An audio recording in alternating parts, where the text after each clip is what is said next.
Saudara-saudari yang terkasih, kita jumpa lagi dalam Pelita Hati hari ini, Sabtu 17 September 2022, hari biasa dalam Pekan Biasa yang ke-24.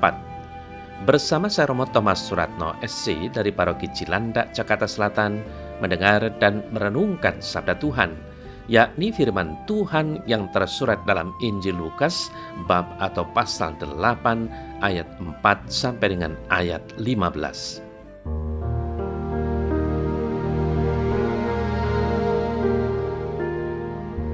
Pada suatu ketika, orang banyak datang berbondong-bondong dari kota-kota sekitar kepada Yesus. Lalu Yesus mengajar dalam suatu perumpamaan. Adalah seorang penabur keluar untuk menaburkan benihnya. Pada waktu ia menabur, sebagian benih itu jatuh di pinggir jalan, lalu diinjak orang dan burung-burung di udara memakannya sampai habis. Sebagian jatuh di tanah yang berbatu-batu, dan setelah tumbuh ia menjadi kering karena tidak mendapat air. Sebagian lagi jatuh di semak duri, dan semak itu tumbuh bersama-sama dan menghimpitnya sampai mati. Dan sebagian jatuh di tanah yang baik, dan setelah tumbuh berbuah 100 kali lipat. Setelah berkata demikian, Yesus berseru, "Siapa mempunyai telinga untuk mendengar, hendaklah ia mendengar." Murid-muridnya bertanya kepadanya, "Apa maksud perumpamaan itu?" Lalu ia menjawab, "Kepadamu diberi karunia untuk mengetahui rahasia kerajaan Allah. Tetapi kepada orang-orang lain hal itu diberitakan dalam perumpamaan, supaya sekalipun memandang, mereka tidak melihat, dan sekalipun mendengar, mereka tidak mengerti." Inilah arti perumpamaan itu. Benih itu ialah firman Allah. Yang jatuh di pinggir jalan itu ialah orang yang telah mendengarnya. Kemudian datanglah iblis, lalu mengambil firman itu dari dalam hati mereka, supaya mereka jangan percaya dan diselamatkan.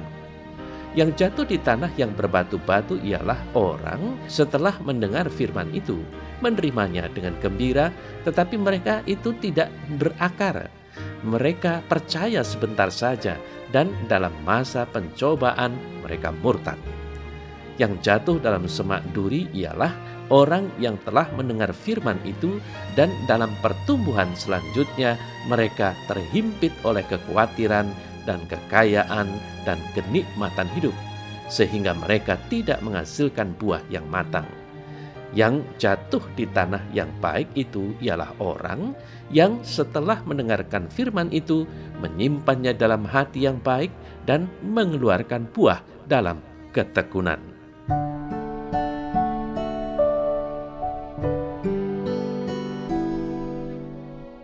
Saudara-saudari yang terkasih, perumpamaan dalam warta Injil hari ini mengingatkan kita untuk senantiasa mendengarkan sabda Tuhan. Sebagai orang Kristiani, kita selalu diajak untuk mendengarkan sabda Tuhan sebagai penuntun hidup kita, supaya hidup kita tidak melulu hanya dipenuhi dengan sabda-sabda manusiawi. Hidup kita perlu disirami juga dengan sabda rohani dan sabda ilahi.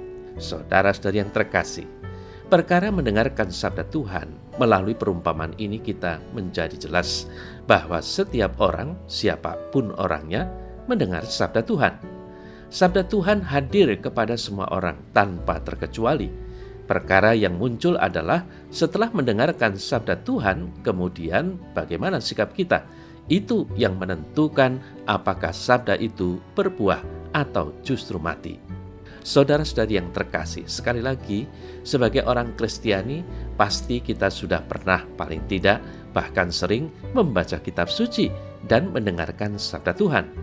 Pertanyaannya adalah, setelah membaca, bagaimana tanggapan atau reaksi kita terhadap sabda-sabda Tuhan yang kita baca dan kita dengar itu? Jika setelah mendengarnya kemudian kita tertidur, atau diam saja, atau tidak mempunyai rasa apa-apa, bisa jadi kita adalah bagian dari benih yang jatuh di pinggir jalan, atau di atas batu, atau di semak duri. Apa yang ditanam dalam diri kita menjadi sia-sia, tidak tumbuh apalagi berkembang. Saudara saya yang terkasih, Yang menentukan tanah baik atau tidak adalah berkaitan dengan langkah berikutnya setelah mendengar sabda Tuhan.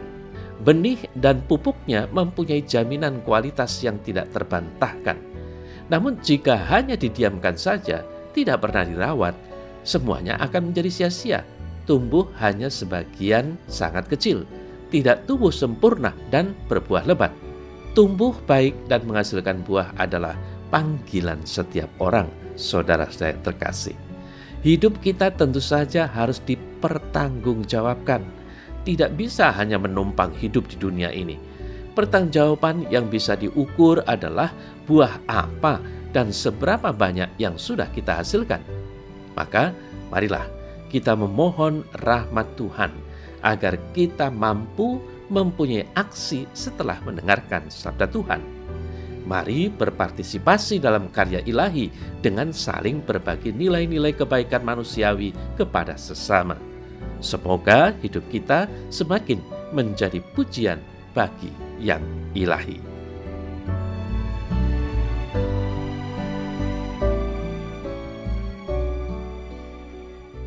Dalam nama Bapa dan Putra dan Roh Kudus. Amin.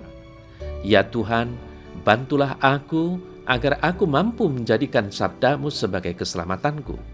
Ajarilah aku agar mampu mendengarkan sabda-Mu dan melaksanakannya dalam hidupku. Semoga perkataanku menjadi cerminan dari perkataan-Mu sendiri, sehingga hidupku menjadi berkat bagi sesamaku. Amin.